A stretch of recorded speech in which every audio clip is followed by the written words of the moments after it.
Purihin po ang ating mahal na Panginoon, mga minamahal. Praise the Lord po. Amen. Pinagpala po ba tayong lahat, mga minamahal? Amen. Hallelujah.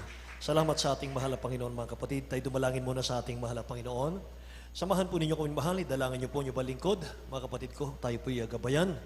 Patnubayan ng ating mahal na Panginoon. Amen. Hallelujah. Dakila't mapagpala naming Ama sa langit, aming Diyos na makapangyarihan sa lahat. Kapuri-puri ka, mahal na Panginoon o Diyos, sa iyong kadakilaan sa aming mga buhay sa araw na ito. Maraming salamat po, mahal na Panginoon. Hallelujah.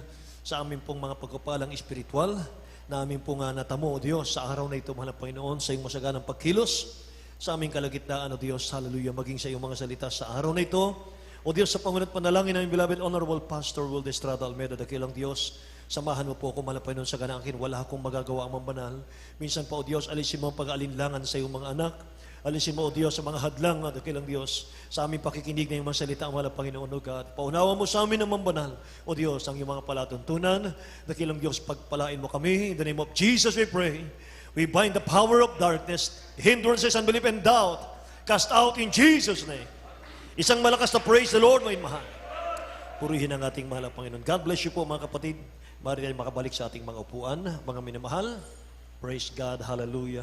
At sa araw na ito, mga kapatid, ating pong Holy Supper. Amen. Praise the Lord. Mga mahal, at bago pong lahat, mga kapatid ko, ang pinakamataas pong pagpupuri, luwalhati, pagdakilat, pagsamba sa ating pinakamamahal na Panginoon lamang. And I give double honor, respect po sa ating beloved Honorable Pastor Will Estrada Almeida. Amen. At ganoon din po sa kanyang butihing mga anak, the Almeida children, the whole Almeida family. At patuloy po nating inaalaala, hindi natin malimutan ang ating beloved Honorable Stand Pastor Lina C. Almeida. Amen. At sa lahat ng aking mga kamanggagawan, mga mangangaral, sa lahat po ng ating mga mangawit, manunugtog, sa lahat ng ating mga kapatiran, at especially sa ating mga bisita ngayon, mga mahal, purihin ang dakilang Diyos, pinagpala kayo ng mahal na Panginoon. Hallelujah. Pinagpala kayo ng dakilang Diyos, mga kapatid. Amen. Mga minamahal, alam nyo dito mga minamahal ay napakaraming himala dito, mga kapatid ko. Magtiyaga lang tayo, mga mahal. Sabi nga ng kasabihan, kapag walang tiyaga, mga mahal, walang pagpapala. Amen? Praise the Lord. Kaya minamahal sa ating mga bisita ngayon, mga kapatid, ating minamahal na mga bisita ngayon, mga mahal, tapusin po natin ang ating gawain ito, mga kapatid ko. At tayo po ay pagpapalain ng ating dakilang Diyos na buhay. Amen. Mga minamahal, at dito po ay pinangangaral po, mga kapatid, ang purong salita ng dakilang Diyos. Paano tayo magiging perpekto sa ating mahal na Panginoon? Although mga minamahal, wala pang perpekto sa atin. Amen? We are going to perfection, mga kapatid. Pero narito tayo mga minamahal, kaya nga meron tayong mga aralin, meron tayong mga Bible study, para tayo po'y dalisayin ng ating mahal na Panginoon, mga minamahal. Amen? Praise the Lord. Handa na po ba kayong minamahal? Purihin ang dakilang Diyos, mga kapatid ko. Ang title po natin, mga minamahal, The Power of Tongue. Ang kapangyarihan po ng dila, mga kapatid. Hallelujah. Mag-Bible study po tayo, mga mahal. Purihin ang ating mahal na Panginoon. Proverbs chapter 18, verse 21. Basahin po natin. Book of Proverbs chapter 18, verse 21. Death and life are in the power of the tongue, and they that love it shall eat the fruit thereof. Amen. Hallelujah. Kawikaan 18, versikulo 21.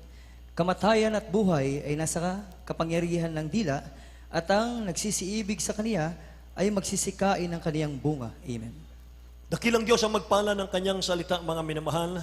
Death and life are in the power of the tongue, and they that love it shall eat the fruit thereof. Mga kapatid, the power of tongue.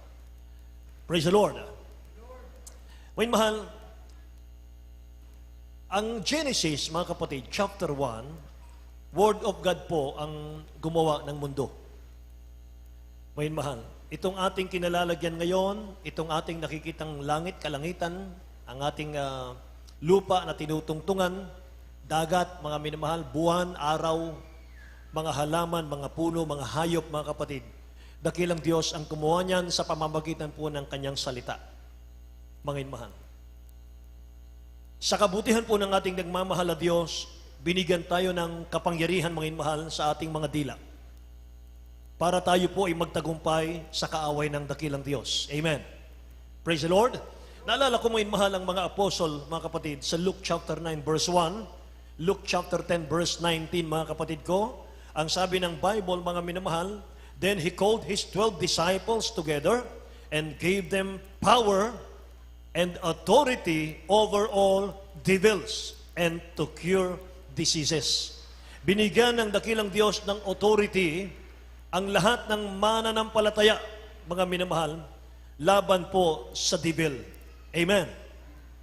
Mga minamahal, Luke 10:19, behold, I give unto you power to tread on serpents and scorpions and over all the power of the enemy, and nothing shall by any means hurt you. Nakita natin sa dalawang talatang ito, mga minamahal, binigyan ng dakilang Diyos ang mananampalataya, mga kapatid ko, ng kapangyarihan sa kanilang mga dila. Lahat magsabing amen. So ang dila, mga minamahal, ay makapangyarihan. Praise God. Hindi natin, mga minamahal, minsan na-discover yan. Hindi natin minsan, mga minamahal, nalalaman yan. Subalit kung babasahin mo ang Biblia, mga kapatid, mula sa mga apostol hanggang sa mga sunod-sunod na mananampalataya ng dakilang Diyos, ay binigyan tayo ng kapangyarihan sa ating mga dila. Amen po. Pinaka-importante na ginawa ng dakilang Diyos sa atin ay ang ating mga bibig, yung ating mga dila, that we can communicate God, communicate with God, amen? Praise the Lord. That we can praise God, mga mahal. Saan natin sinasamba ang dakilang Diyos? Sa ating mga awitin. Amen? Kaya nga yung the book of Psalms, mga minamahal, pinakamahabang chapter sa Biblia. 150 chapters, mga kapatid. Sapagkat, mga mahal, music lover ang dakilang Diyos natin. Yan po ang dahilan kung bakit binigyan tayo ng dakilang Diyos ng ating mga bibig, ng ating mga dila. That we can bless people. Para ating pong gamitin ito, mga mahal, para i-bless natin yung ating kapwa. Pero sa kasamaang palad po, mga kapatid, mga mahal, nakalimutan ng tao yung main purpose kung bakit tayo po'y binigyan ng dakilang Diyos ng ating mga dila. Yung mga unbeliever, mga minamahal, yung mga hindi naglilingkod sa ating dakilang Diyos, they use their tongue para magmura. Para to be proud of oneself, mga minamahal. Para magmataas sa sarili. Sa mga kabataan, para sagutin natin yung ating mga magulang, mga minamahal. Para mag-curse ng kapwa. Diyan nila ginagamit, mga minamahal, ang dila. Para gamitin ang dila sa pangdaraya sa kapwa. Para gamitin ang dila, mga minamahal, sa pamumusong sa dakilang Diyos. Sa pagtatawa sa gawain katulad nito, mga minamahal. Diyan nila ginagamit ang dila, mga kapatid. Amen. Praise the Lord. Mga minamahal, maging sa kamatayan ng dakilang Diyos sa krus ng Kalbaryo 2,000 years ago. Maging ang paghatol sa kamatayan sa krus ng ating nagmamahal na Diyos. Dila ng mga taong mapaghatol sa kapwa ang ginamit, mga mahal, na wala silang basehan, wala silang ebidensya na ang ating pinakamamahal na Panginoon ay nagkasala.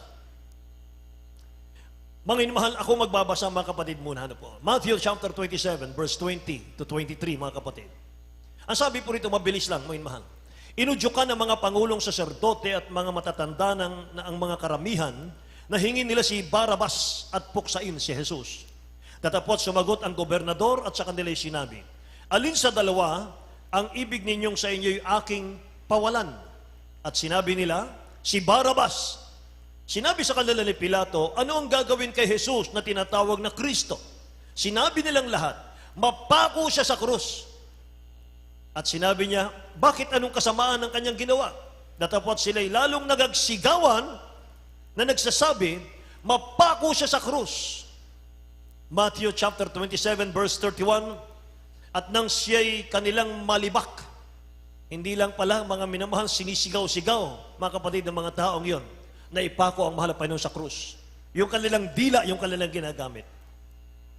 Nanlilibak po sila. Nililibak nila ang ating mahal na Panginoon. At nang siya'y kanilang malibak ay hinubdan nila siya ng balabal at isinuot sa kanya ang kanyang mga damit at kanilang inilabas siya upang ipako siya sa krus. Amen. Dila yung kanilang ginamit. para patayin ang ating dakilang Diyos, mga inmahal. Ngayon, ginagamit natin yung dilang ito, mga inmahal, sa church people para magsalita ng masasakit sa ating kapwa, mga kapatid. Sa ating kapwa mananampalataya, mga inmahal, na sila po ang dahilan, mga kapatid ko, ng pagkamatay ng dakilang Diyos sa krus ng Kalbaryo. Proverbs chapter 18 verse 21, basahin natin. Mga inmahal. From the book of Proverbs, chapter 18, verse 21. Death and life are in the power of the tongue, and they that love it shall eat the fruit thereof. Amen. Tagalog po, mga inmahal. Sa Aklat ng mga Kawikaan, Kapitulo 18, versikulo 21, kamatayan at buhay ay nasa kapangyarihan ng dila, at ang nagsisiibig na kanya ay magsisikain ng kanyang bunga. Amen. Ang nagsisiibig sa kanya ay magsisikain ng kanyang bunga. Kamatayan at buhay ay nasa kapangyarihan ng dila. Amen. May power ang dila mo. May power ang dila natin, mga mahal. Pero hindi lang natin alam paano natin gamitin. Amen po ba? Alam nyo, mga mahal, ang buhay natin parang container eh.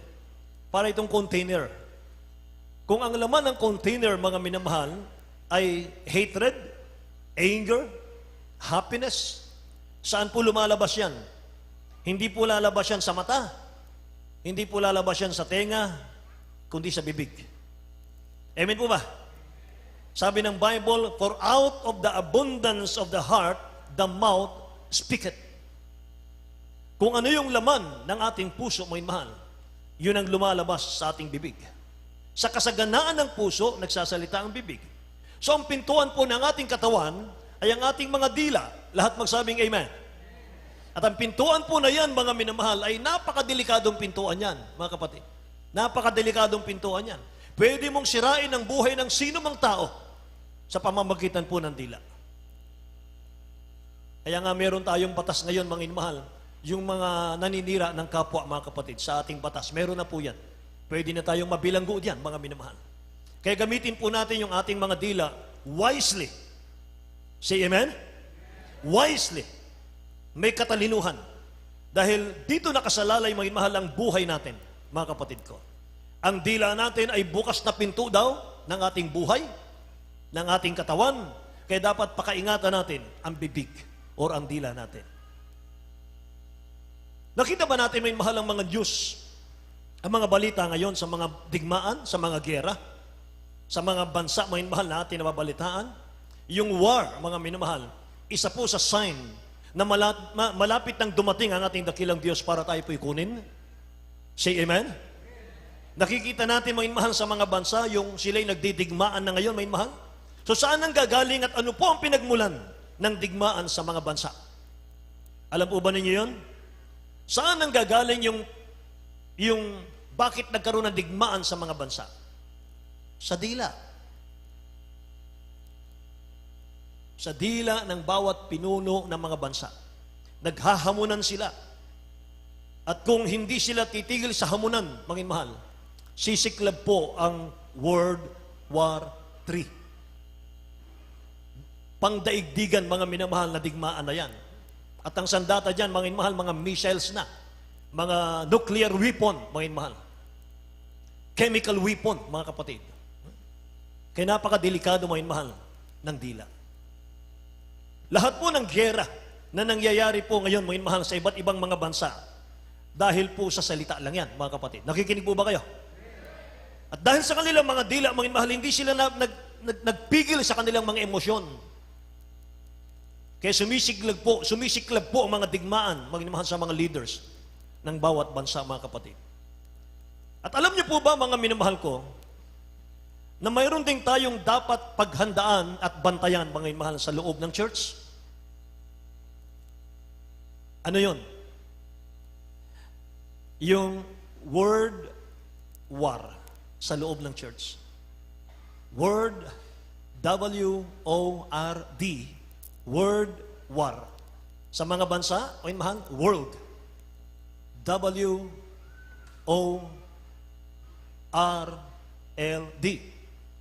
Amen.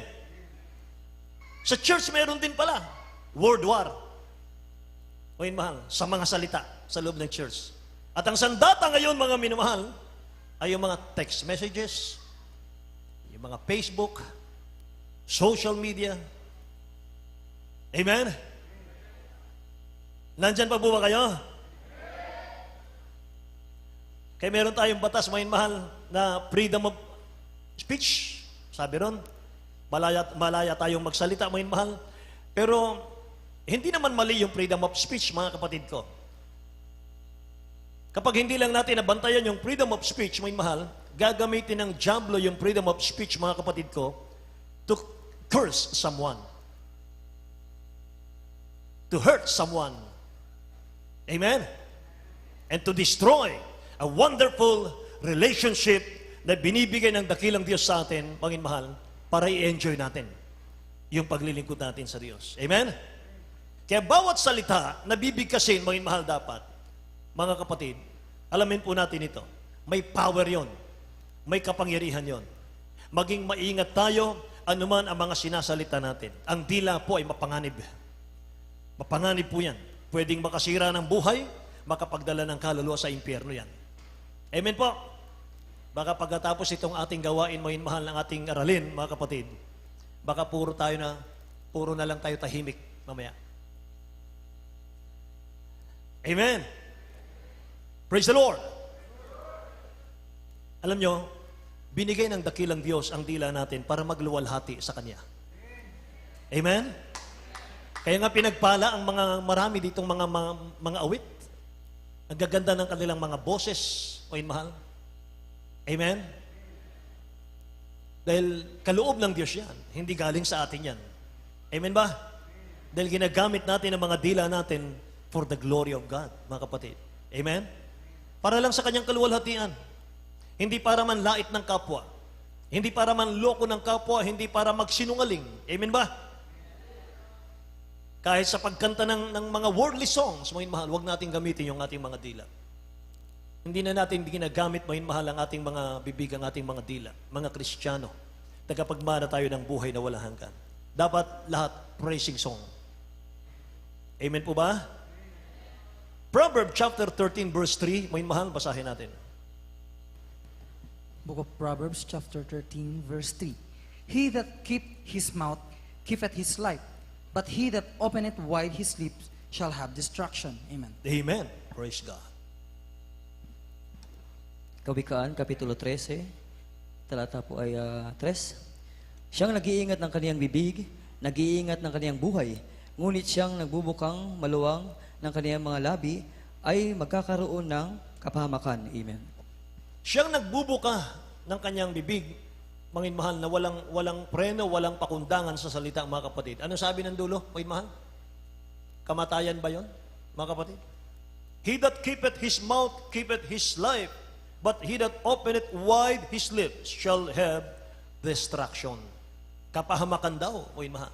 Kaya kung nag-iingat ka ng bibig, tayo, mga mahal, nag-iingat tayo ng buhay. Amen? Pag iniingatan daw natin yung ating mga bibig, iniingatan natin yung mahal, yung ating mga buhay. Kaya kapag talkative ka, dapat maging maingat ka dahil ang diablo, may mahal, ay laging nakabantay para gamitin niya yung salita mo para magkasala sa ating mahal na Panginoon. More talk, more mistake. Less talk, less mistake. Amen. Praise the Lord. Proverbs 21 verse 23, mga mahal. Proverbs 21 verse 23. Whoso keepeth his mouth and his tongue keepeth his soul from troubles. Amen. Yes, Lord. Sa Aklat ng mga Kawikaan, Kapitulo 21, versikulo 23, sino mang nag-iingat ng kanyang bibig at kanyang dila, nag-iingat ng kanyang kaluluwa mula sa mga kabagabagan. Amen. Sino mang nag-iingat ng kanyang bibig, nag-iingat ng kanyang kaluluwa sa kabagabagan. Mga mahal, minsan hindi natin nababantayan yung ating mga pananalita, mga kapatid. Sabi nitong talatang ito, nagpapasok tayo ng kabagabagan sa loob ng bahay natin. Tayong nagdadala ng problema sa loob ng bahay natin unknowingly. mga mahal, dahil sa hindi natin pag-iingat ng ating mga panalita. Whoso keepeth his mouth and his tongue keepeth his soul from trouble. Kaya ang pagiging Kristiyano, mga mahal, wala pong kabuluhan yan kung hindi natin makokontrol yung dila natin. Tingnan niyo ang talata. James chapter 1 verse 26, mga kapatid. James chapter 1, verse 26. If any man among you seem to be religious, and bridle not his tongue, but deceive his own heart, this man's religion is vain. Amen. Amen. Tagalog, mga mahal, tingnan niyo. Kristiyano, mga mahal, hindi nagkontrol ng dila, baliwala daw yung paglilingkod natin. Tingnan niyo. Dito po sa aklat ng Santiago, Kapitulo 1, versikulo 26. Kung ang sino man ay nag-iisip na siya relihoso, samantalang hindi pinipigil ang kanyang dila, kundi dinadaya ang kanyang puso, ang relihiyon ng taong ito ay walang kabuluhan. Amen. Ang relihiyon ng taong ito ay walang kabuluhan. Isa pa, mga minamahal, yung dila pwedeng mag-create ng sunog. Tingnan nyo. James pa rin tayo, chapter 3, verse 6, italo natin sa 8 hanggang 10, mga kapatid. James chapter 3, verse 6 and 8 to 9. 8 to 10. And the tongue is a fire, a world of iniquity. So is the tongue among our members, that it defile the whole body, and set it on fire the course of nature, and it is set on fire of hell. 8. But the tongue can no man tame, it is an unruly evil, full of deadly poison. Therewith bless we God, even the Father, and therewith curse we men, which are made after the similitude of God. Out of the same mouth proceedeth blessing and cursing. Yes. My brethren, these things ought not so to be. Amen. Amen. Hallelujah. Tagalog po, minamahal. Sa aklat ng Santiago, Kapitulo 3, versikulo 6, talon sa 8 hanggang 10. At ang dilay isang apoy, ang sanlibutan ng kasamaan sa ating mga sangkap ay dili iba't ang dila na nakakahawa sa buong katawan at pinangningas na ang gulong ng katalagahan at ang dilay pinagniningas ng impyerno. Sapagkat ang bawat uri ng mga hayop at mga ibon, Verse 8 po, 9, 10. Datapwat, ang dila ay hindi napamaamo ng sinumang tao. Isang masamang hindi nagpapahinga na puno ng lasong na kamamatay. Right. Siyang ating pinagpuri sa Panginoon at Ama, at siyang ating pinangalait sa mga taong ginawang ayon sa larawan ng Diyos. Sa bibig din lumalabas ang pagpurit, paglait. Mga kapatid ko, ang mga bagay na ito ay hindi nararapat magkagayon. Amen. Lahat magsabing praise the Lord, mga mahal. Hallelujah. Ito po yung nakakatakot sa 8. Sapagat ang dila ay hindi napapaamo ng sino mang tao, isang masamang hindi nagpapahinga na puno ng lasong nakamamatay. Tingnan niyo, ganun pala ang dila, mga kapatid. Ano po? Hallelujah. Kaya nga pala, mga mahal, minsan makagat ka lang ng pusa, makagat ka ng aso, mga mahal, ikamamatay mo na yan. Kahit yung tao, mga kapatid, kapag nakakagat yan, meron ako nabalitaan, mga mahal, nangagat na tao, patay po yung kinagat. Mga mahal. Sabi rito, mga kapatid, ang dilay isang apoy, ang sanlibutan ng kasamaan sa ating mga sangkap. Dili iba't ang dila na nakakahawa sa buong katawan. At pinagniningas ang gulong ng katalagahan at ang dilay pinagniningas ng impyerno. Mga minamahal. Kaya ito yung pinag-iingat sa atin ng dakilang Diyos, mga kapatid. Sapagkat itong ating sariling dila, mga minamahal, ito mismo ang magdadala sa atin sa impyerno kapag hindi po natin ito binantayan, mga kapatid ko. At ang sabi rito, may paalala po, mga minamahal, ng Apostol James, mga kapatid. Sabi niya sa 9, siyang ating pinagpupuri sa Panginoon at Ama, at siyang ating pinanlalait sa mga taong ginawang ayon sa larawan ng Diyos. Sa bibig din lumalabas ang pagpuri at paglait. Mga kapatid ko, ang mga bagay na ito ay hindi nararapat magkagayon. Praise the Lord! Kung yan po ay hatred, pinagniningas natin yung apoy. Yun ang ibig sabihin. Alam nyo, nagkakaroon po ng communication ang mga tao dahil po sa mga text message, Facebook, Twitter, Instagram, o mahal, social media.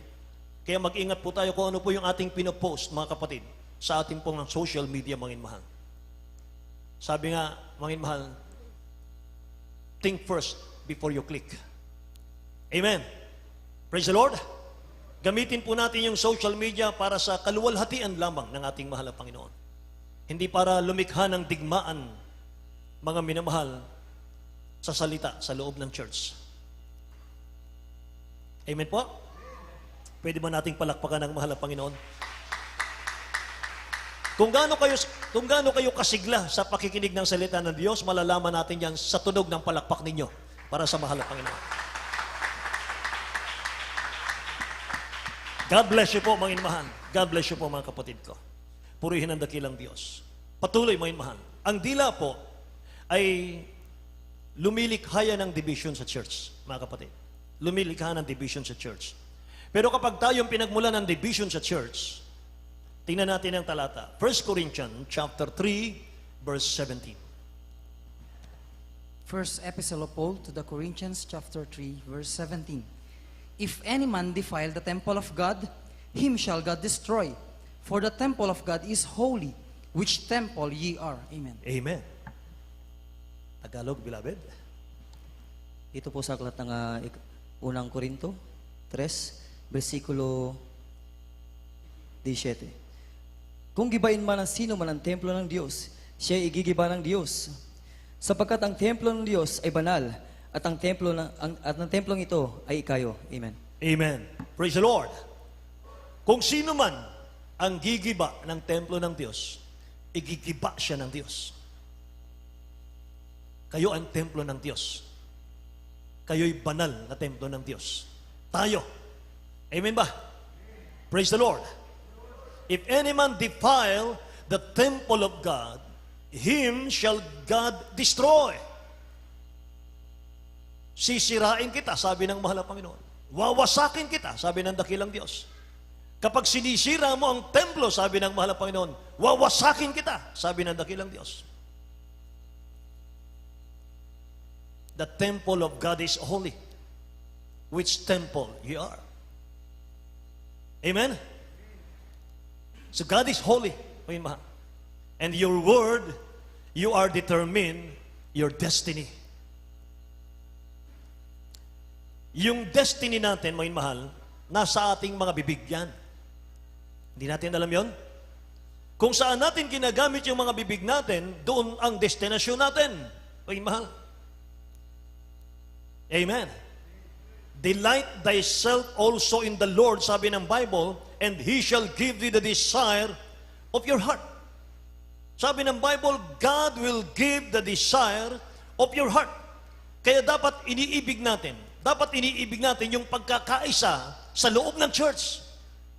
Amen? Dapat minamahal natin, iniibig natin, ginagawa natin lahat ng paraan para tayo po'y magkaisa sa loob ng church. Dapat iniibig natin yung mga kapatiran dahil sa kanila namatay ang ating dakilang Diyos sa krus ng Kalbaryo. Amen po. Praise the Lord. Tingnan nyo, James chapter 3, verse 13 hanggang 17. Sinong marunong sa inyo? Sabi ng talatang ito, sinong marunong sa inyo? Ipakita natin. Kung sinong marunong sa inyo, ipakita ninyo sa inyong mga gawa sa loob ng church. Tingnan nyo.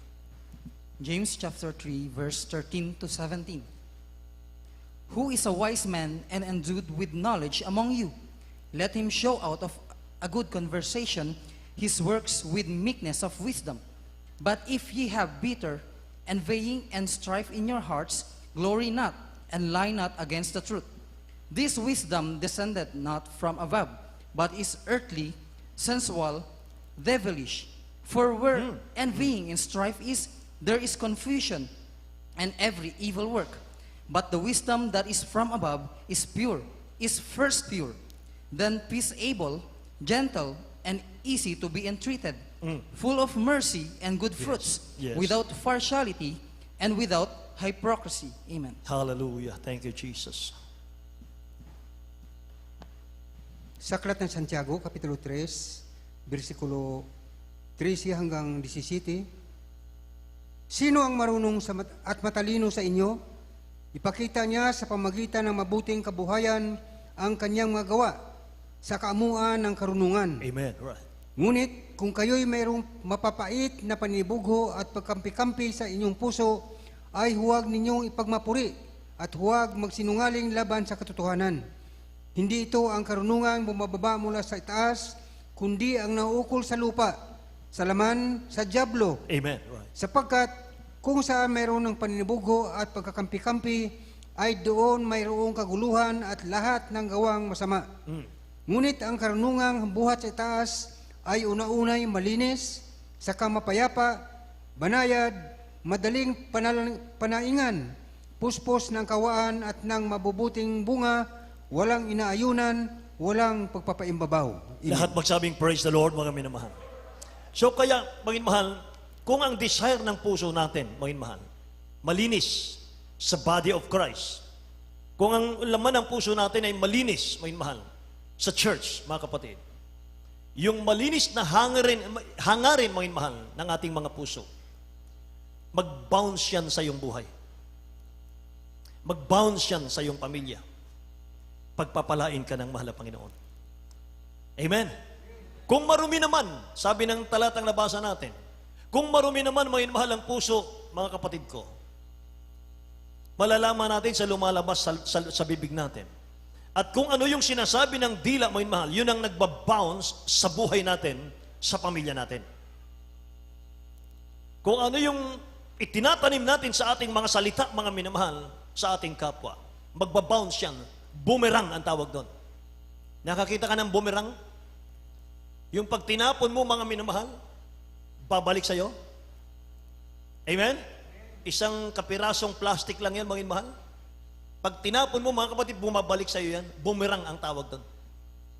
Amen? Ganun daw ang salita natin, sabi ng Biblia.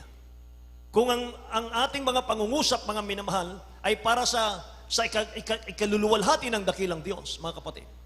Para sa ikagaganda ng church, mga minamahal, babalik sa iyong pamilya yan. Babalik sa iyong sarili yan. Kung mabuti, pagpapalain ka ng mahal na Panginoon. Kung masama, mga minamahal, galing daw sa devil yan. Hindi raw galing sa Diyos yan. Amen? Kaya wala kang makikita na man of God sa banal na kasulatan na madaldal. Lahat magsabing amen.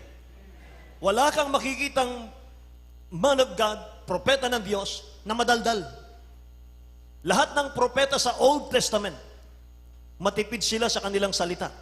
Lagi nilang sinasabi, thus saith the Lord. Thus saith the Lord. Ito ang sinabi ng Panginoon. Ito ang sinabi ng Diyos. Hindi sila nagbibigay ng salita nang hindi nang gagaling sa mahal na Panginoon. Dahil alam nila na ang anumang lumalabas sa kanilang mga labi ay powerful. Amen? Praise the Lord. Minsan kailangan po nating tumahimik. Minsan mga anak ng Diyos kailangan nating tumahimik para makapagbulay-bulay tayo sa dakilang Diyos. Ang bawat salita ng tao, mga mahal, ay napakahalaga. Dahil dito nahahayag ang laman ng ating mga puso. Sabi nung ating nabasa kanina, sapagkat sa kasaganaan ng puso ay nagsasalita ang bibig. So gamitin po natin yung freedom of speech na may power and love. Amen. Just open your mouth to praise the Lord. Sabi ng beloved honorable pastor natin. Amen? Eh, ang dila ng Kristiyano, may mahal, naturuan na ng Diyos yan. Naniniwala ako, ang dila ng Kristiyano, naturuan na ng Diyos yan. Naturuan na tayo niyan, may mahal. Kanya lang minsan, mga kapatid, unguarded moment, kulang tayo sa panalangin, may mahal, kaya hindi natin nababantayan. Pero ang totoo niyan, may mahal, mula nang mabautismuhan tayo sa tubig sa pangalan ng Jesus, kontrolado na ng dakilang Diyos yung ating mga pangungusap. Naniwala kayo doon? Basahin natin ang Isaiah, chapter 50, verse 4. From the book of Isaiah, chapter 50, verse 4. The Lord God had given me the tongue of the learned, that I should know how to speak a word in season to him that is weary. He wakeneth morning by morning. He wakeneth mine ear to hear as the learned. Amen. Amen. Tagalog po, mga mahal. Isaias Kapitulo 50, versikulo 4. Binigyan ako ng Panginoong Diyos ng dila ng nangaturuan upang aking maalaman kung paanong aaliwin ng mga salita siyang nanlulupaypay. Yes, Lord. Siya ay nagigising tuwing umaga. Ginigising niya ang aking pakinig upang makinig ng gaya ng mga naturuan. Amen. Lahat magsabing praise the Lord, mga kapatid. Isaiah chapter 50 verse 4, gawin nating memory verse ito, mga mahal. Binigyan ako ng Panginoong Diyos ng dila na nangaturuan. Say amen. Upang aking maalaman kung paanong aaliwin ng mga salita siyang nanlulupaypay. Tingnan nyo. Gusto pala ng mahal na Panginoon yung ating mga labi, yung ating mga bibig, nagpapalakas sa kapatid natin. Amen? Binabango natin yung kapatid natin minamahal sa pagkakalugmok, pagkakapalupaypay, mga minamahal, discouragement, mga kapatid. Gamitin na natin yung ating mga dila, mga minamahal, para i-lift up sila, para ibangon sila, mga minamahal, magpatuloy sila sa paglilingkod sa mahal na Panginoon. Amen po ba? Doon nalulugod ang dakilang Diyos natin, mga minamahal. Ulitin ko, binigyan ako ng Panginoong Diyos ng dila na nakaturuan upang aking maalaman kung paanong aaliwin ng mga salita siyang nanlulupaypay. Siya'y nagigising tuwing umaga. Ginigising niya ang aking pakinig upang makinig na gaya ng mga natuturuan. Amen. Pagdalo natin sa gawain ng mahal na Panginoon, may mahal, dapat ready tayong lahat. Ready lahat. Ang parte ng katawan natin, ready yan, mga mahal. Bukas ang tenga natin para makinig ng Word of God. Amen? Dala natin, may mahal, yung ating mga notebook. Dala natin yung ating mga Bible, higit, may mahal. Para isulat natin yung mga talata, mga kapatid ko. Amen? Praise the Lord. Hindi tayo, mga mahal, pagkarinig ay lilalabas natin sa kabila, mga kapatid ko. Hindi tayo ganon. Amen? Mga minamahal, para tayo po'y maging victorious, mga mahal. Nananagumpay, mga kapatid. Laging bukas ang tenga natin sa pakikinig, mga mahal, para tayo maturuan, sabi ng Biblia. Amen po ba? At alam niyo ba, mga minamahal, ang bawat salitang ating binibitawan na hindi natin iniingatan, mga mahal, ipagsusulit natin yan sa Judgment Day. Alam niyo po ba yon? Kaya dapat ang word natin, mga mahal, laging nakalulugod sa mahal na Panginoon. Ano po yung mga salitang walang kabuluhan na ipagsusulit natin sa dakilang Diyos? Mga salitang hindi makaluluwalhati sa dakilang Diyos. Buksan natin ang Matthew chapter 12, verse 36 and 37. Matthew chapter 12, verse 36 and 37. But I say unto you, that every idle word that men shall speak, they shall give account thereof in the day of judgment. For by the words thou shalt be justified, and by thy words thou shalt be condemned. Amen. Amen, amen. O mahal sa Tagalog po. Sa aklat ng Mateo, Kapitulo 12, versikulo 36 hanggang 37. At sinasabi ko sa inyo na ang bawat salitang walang kabuluhang sabihin ng mga tao ay pagsusulit nila sa araw ng paghukom. Sapagkat sa iyong mga salita, ikaw ay magiging banal, at sa iyong mga salita ay hahatulan ka. Yes, Amen. Lord. Tingnan niyo, mga mahal, nakakatakot po ito, mga kapatid. Oh. Sa iyong mga salita, ikaw ay magiging banal, at sa iyong mga salita ay hahatulan ka, mga kapatid. So, mga mahal, kapag tayo nakapagsalita, mga kapatid ko, sa ating dakilang Diyos, pwede ba nating, katulad ng pangako, mga mahal, kapag nangako tayo sa mahal na Panginoon, mga kapatid ko, pwede ba nating ibahin? Pwede ba nating baguhin? Pag nangako tayo, meron tayong vow, mga minamahal ko, pag dumating po yung blessing ko, yung pagpapala ko, hati tayo, dakilang Diyos. Pag dumating yung aking sinisingil, hati tayo, basta hipuin mo lang siya ang pasingil ko. Nangangako ako, hati tayo. Kapag yan ba, mga minamahal ko, ay nabanggit natin, pwede nating bawiin yung ating mga sinilita sa harap ng mahal na Panginoon? Hindi na po. Kapag hindi natin sinunod yan, mga mahal, papaluin tayo ng mahal na Panginoon. Amen? Kapag binukas na ng labi natin, may mahal ang isang pangako sa harap ng dakilang Diyos, irrevocable na yan. Nangyari na eh. So in your word, mga mahal, you can change a lot, mga kapatid. Kung ano yung sinabi mo, mga mahal, sa harap ng mahal na Panginoon, ia-apply ng dakilang Diyos sa buhay mo yon. Tingnan niyo yung Numbers, mga mahal. chapter 14, verse 28, mga kapatid.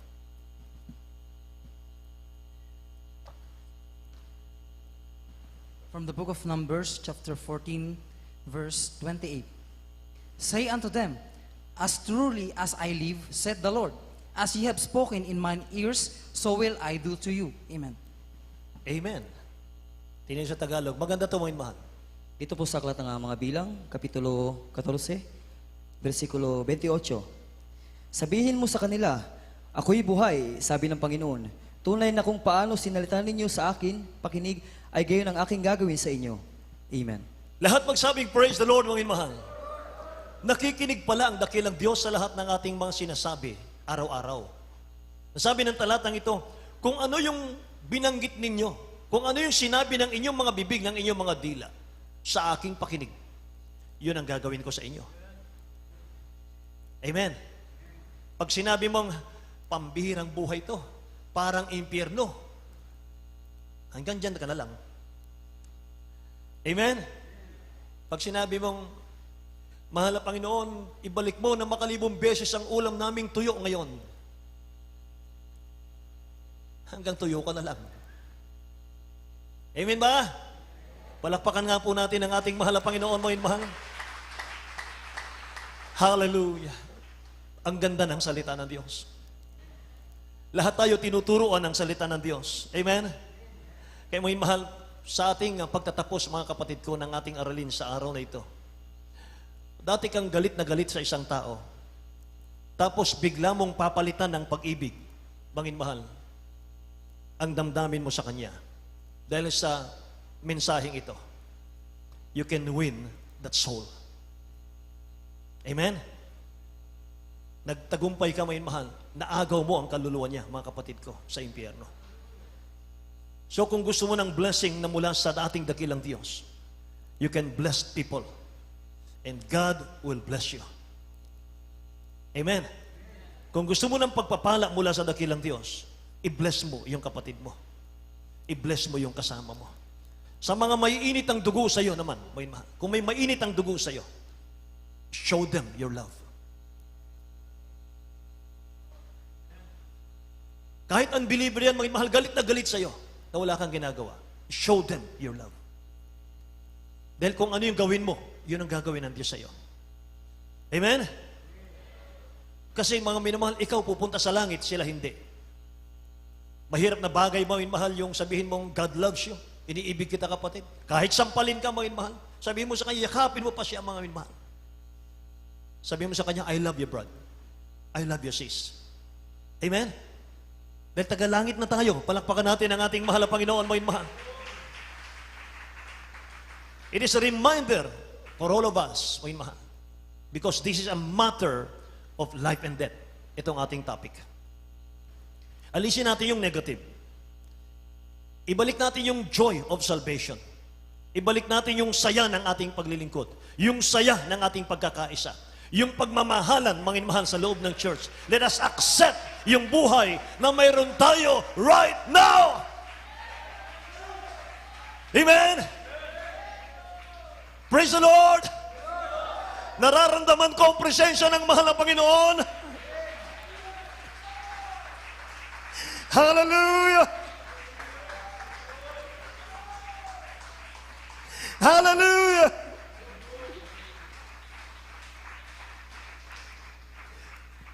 Tumayo tayong lahat, awitin natin ang dakilang Diyos. Love is the greatest gift of all. Punuin natin ang pag-ibig, mga mahal, ang body of Christ, mga kapatid. Amen.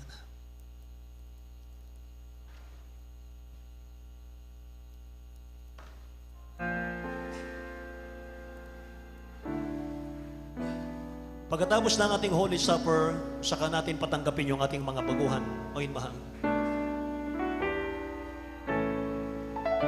If I could speak like an angel, or know what tomorrow may bring, if I have faith to move mountains, that would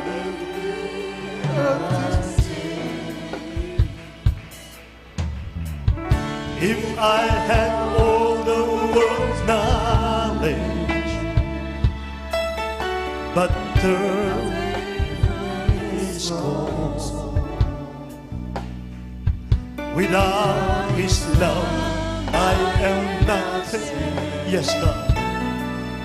For love is the greatest gift of all. Lahat tayo umawit, may mahal. Oh, love is the greatest gift of all. Love is the greatest gift of all. With God's love in mind, I can be a shining light. For love is the greatest gift of all. God's love is never demanding, but always gentle and kind. God's love is always forgiving, leaving the past behind. As I look at His reflection, it makes me feel so small. Without His love, I am nothing. For love is the greatest gift of all. Lahat tayo may mahal.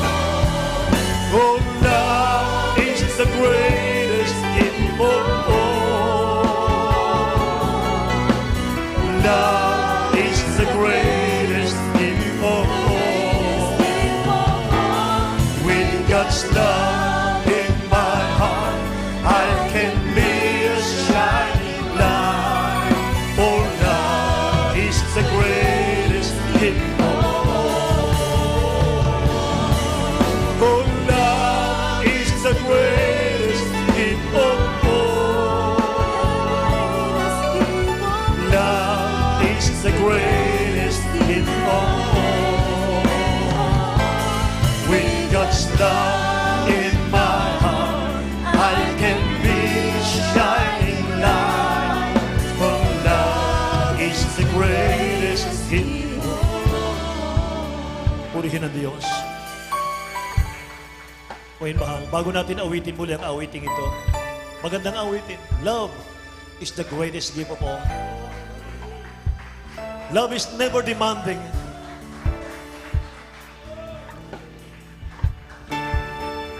Ngayon mahal, bago natin awitin ang awiting ito, at ihanda natin ang ating mga grapes at tinapay, tuloy-tuloy tayo sa ating Holy Supper. Habang inaawit natin ito, ngayon mahal, kung meron tayong kagalit, kung meron tayong katampuhan, yakapin natin siya sa araw na ito. Lapitan natin siya habang ating inaawit ito, mga mahal. Love is the greatest gift of all. Walang papasok sa langit na walang pag-ibig sa kapwa. Walang papasok sa langit, mga mahal, kung meron kang kaaway ni isa. Linisin natin ang ating mga puso, mga mahal. Tayo taga-langit na, mga mahal. Tagapagmana ng buhay na walang hanggan. Let's love one another. Oh, love is the greatest gift of all. Love is the greatest gift of all. With God's love in my heart, I can be a shining light. Love is the greatest gift of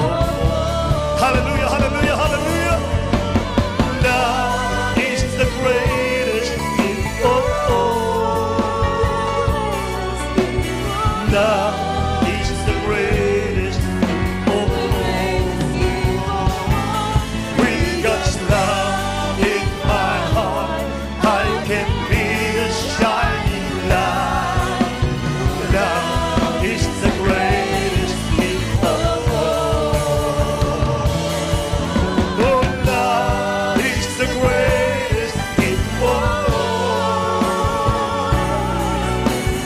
Love is the greatest